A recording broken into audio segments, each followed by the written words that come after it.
ఇదండి మామిడికాయనండి, ములక్కాడ అండి. ఇప్పుడే కోసం చెట్టు కాయలు పులుసు పెడుతున్నానండి. మామిడికాయ ముక్కలు వేసి ఇదిగోండి మామిడికాయ ముక్కలు. ఇందులో కొంచెం ఎండి చేపలు వేస్తున్నాను, మెత్తళ్ళండి, బాగుంటుంది. కడిగేసి పెట్టుకున్నాను. కారం, పసుపు అండి, ఉప్పు అవుతాయండి. మామిడికాయ ముక్కలు ఉల్లిపాయ ముక్కలు వేసానండి పొయ్యి మీద. వేగుతున్నాయి. కట్ అయిపోయిందండి. గంటకైనా వేగుతున్నాయండి ఉల్లిపాయ ముక్కలు. కూర అయితే బాగుంటుందండి. ములక్కాడ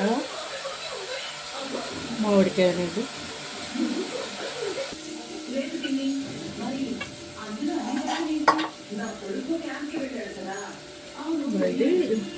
ఎంతసేపు కూడా చేస్తున్నాం మెత్తల్లో.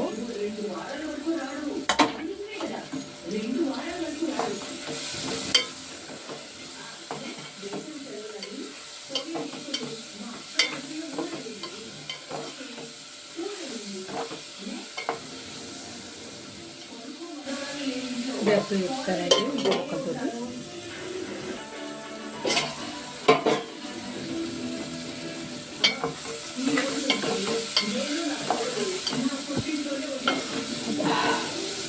మంచి వాసన వస్తుంది. ములక్కాడలు అయితే ఇప్పుడే కోసుకుని కాళ్ళండి. ఇవి చట్నీ కోసిన కాళ్ళు.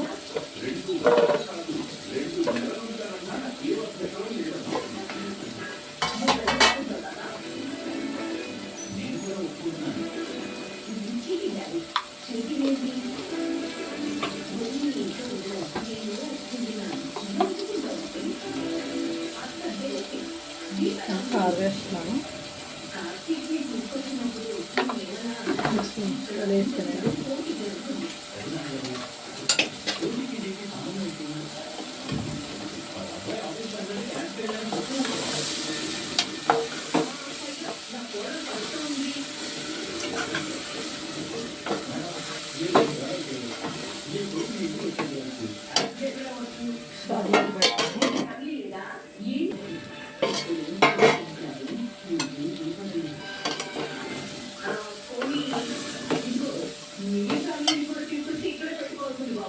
నేను వాటర్ వేస్తున్నాను.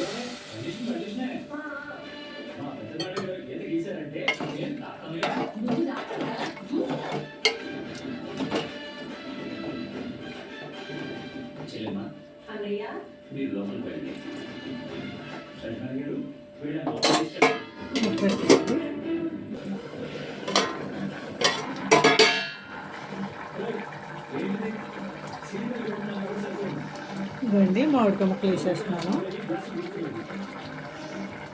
పుల్లగా ఉంటాయండి ముక్కలు.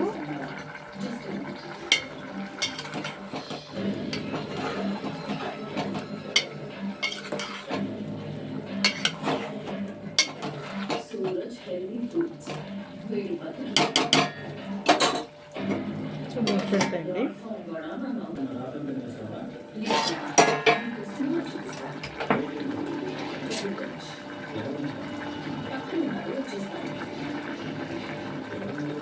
కొద్దిగడ్డి జీలకర్ర అండి, ధనియాల పౌడర్ వేస్తున్నాను.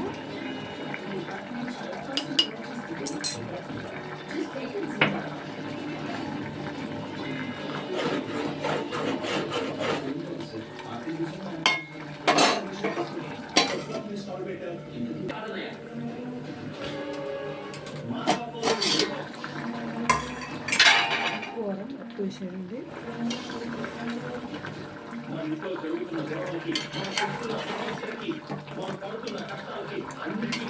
కూర ఉడికిపోయిందండి.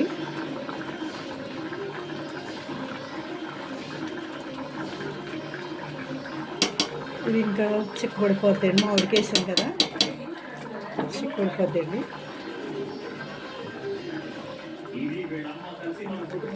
కూర దింపేస్తున్నాను.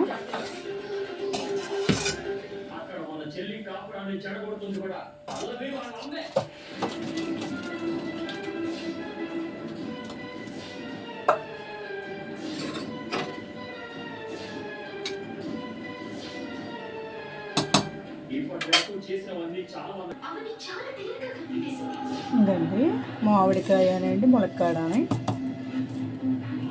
ఎలాగైనా ఇప్పుడు కోసిన కాళ్ళే కదండి, కొంచెం ఇడుతాయి ఇవన్నీ కాయలు.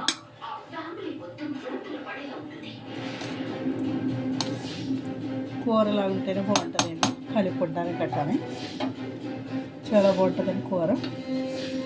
ఇవన్నీ కరెక్ట్గానే వేసానండి. ములక్కాయ అండి, మామిడికాయ, ఎండు చేపలునండి, 3 కలిపి వండానండి. కూర అయితే చాలా బాగుంటుంది. ట్రై చేయండి, ఇలాగా నాకు కామెంట్ పెట్టండి.